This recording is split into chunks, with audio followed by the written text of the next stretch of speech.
Hey, what is going on, everybody? Welcome to another episode of Revive. This episode of Revived is brought to you in part by Military Blaze. Military Blaze, for those of you who are familiar, their content mostly revolves around the veterans community.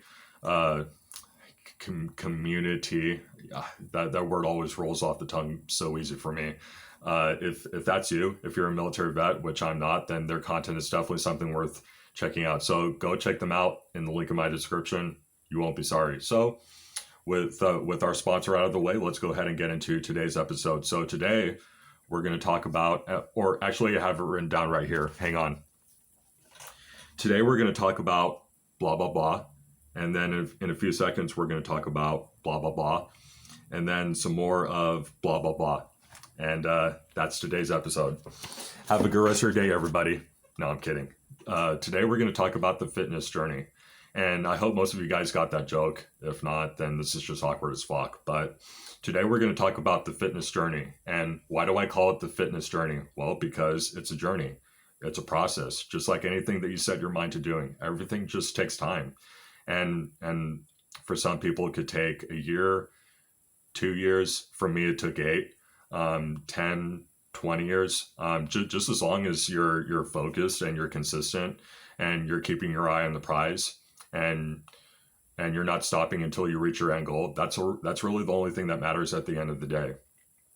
But first, I want to go ahead and preface this episode by just saying that if you're somebody who has any medical conditions or injuries, then I would highly suggest that you consult your physician or your physical therapist first before you start any exercise regimen. It doesn't matter what it is. Please consult your doctor first. Otherwise, let's go ahead and train. But for most people, two of the most common goals are weight loss, which is a really obvious one. A lot of people, that's what they go to the gym to do. They want to lose fat. They want to look good for the summer. If you're a guy, you want to be able to take your shirt off and flex in front of the ladies, right? So that's the first one, is weight loss, and then the second one is strength and conditioning. And I'm going to go ahead and start with weight loss first, because your cardiovascular endurance is what is going to get you through any aspect of life, including your weightlifting, or if you want to up the ante a little bit, start going into bodybuilding, right? So cardiovascular endurance is really important, and the best way to start a cardio regimen is by walking, which is super simple. All you really need is your 2 feet and to walk out the door, and you just walk around the block for 30 minutes to an hour, and it's just super easy, and it's still a really good way to reduce fat. And if you want to make it a little bit harder, then start brisk walking, which is like speed walking. And then if you want to make it a little bit harder, then start running. Start running, half a lap, and then ramp it up to a lap, 2 laps, 3 laps. That's another really good thing about cardio, is that it's never ending. It doesn't stop.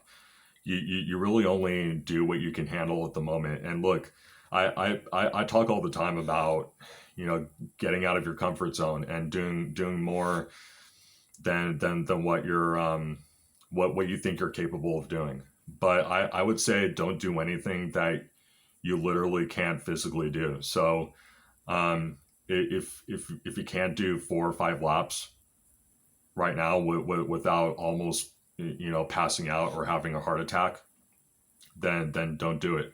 Build your way up to it. You don't have to go all in. You don't have to, you don't really, that's one of the most common misconceptions that most people have when they're thinking about starting a training regimen, is that they think they have to go gung-ho on any exercise that they do. But that's just simply not true. And especially when it comes to cardio is just a really easy way to get you comfortable working out and training. And another really good one is swimming. And swimming is really good too because it helps build the range of motion up here, helps you with your movement and your shoulders and your arms, and it'll help you with any kind of physical activity, whether it be picking something up, maybe you're dollying a china cabinet downstairs to your basement. Swimming is really good for that. And then the next tier that I think is important, that I think people need to do eventually at some point when they start to get more comfortable and start to get more of like a feel of how the fitness journey is. The next tier is strength and conditioning. So this one, again, I highly recommend you consult your doctor about it before you start training. But when it comes to bodybuilding or weightlifting, I would just start with the basics. And machines are a really good way to do that. Machines are not only safe and keep you in a controlled environment, but it helps you get the hang of working out, and it helps you get used to it. It actually helps you build your not only your cardiovascular endurance. It not only does it help you break a sweat, but if you do it the correct way, you're going to build muscle. No questions asked. And how do you build muscle? Well, a lot of people, especially really young kids, still think that they need to go in and bench press 300 pounds or squat or deadlift 300 pounds when they're not ready for it, when they don't have yet the proper form for it. And, in case you guys didn't know already, you're going to hurt yourself doing that. And I still see it all the time. These young kids, 18, 19, 20 years old, they go into the gym and they're still, their form's out of whack. Every time they go to squat, they're always bending their back, and it's just a shit show. And so I would always say, especially if you're in the elderly category, if you're somebody over the age of 70, then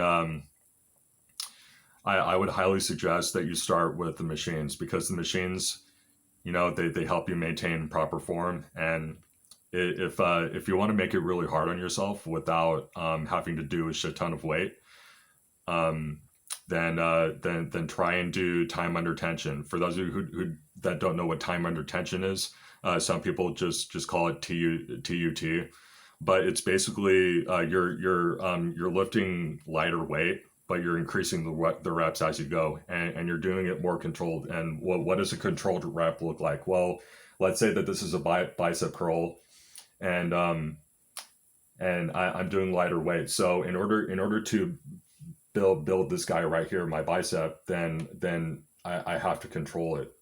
And it doesn't mean that I have to be too slow like this, or too fast like this, because you're going to hurt yourself doing that, right?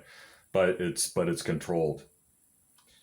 And if you're doing lighter weight, if you want to make it harder, then increase the reps as you go. Do 15, 20, 25 reps. And that's a really good way to build muscle. Time under tension is definitely a more effective way to build muscle than 1 rep maxes are. And for those of you who that don't know, 1 rep max, it's when you go to a free weight exercise like bench press, deadlift, or squat, and you're one repping, let's say 400 pounds, and usually you'll need a spotter, especially if you're on the bench press. And what a spotter does is they don't really help you lift the weight, but they're just there. Let's say you're doing bench press, you're gonna want somebody behind the bar, making sure that that you don't hurt yourself, that you're able to lift the barbell right off your chest, without choking yourself, right? And so that's definitely why, especially if your goal is to become a bodybuilder, I would highly recommend that you bring a gym buddy with you to make sure that just to have somebody to keep you accountable, to keep you on your game, and to make sure that when you go to squats or deadlifts or bench press, that you don't hurt yourself in doing so. So that's about it for today. Those are the two main goals that people have: weight loss, strength and conditioning. Those are some pretty basic ones. In the future, I'm going to be doing more fitness episodes about what workouts to do, what exercises to do, based on what your goals are, how to do them properly, and pretty soon I'm gonna have somebody who's been at this a little bit longer than me, who's been training much longer than I have. I'm gonna have him come on here and talk and give his perspective about it. And present more information than what's been given here. So anyway, guys, that's about all I have for you. I hope that this helped. I hope that my message was very informative. I hope it made sense, and if it does, please share it with your friends and your family.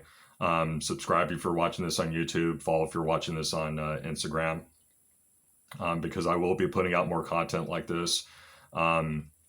And again, share with your friends, because I really think this message needs to reach the rest of society, and sharing is a really easy and simple way to do that. So that's all I have for you today, guys. I hope you guys have a great rest of your day. And remember, anything that you set your mind to is a journey. It's a process. And just as long as you don't quit, just as long as you don't stop, just as long as you reach your final destination eventually, then you're on the right track. Then you guys are good to go. So that's it. I hope you guys have a great rest of your week, and I will see you again soon.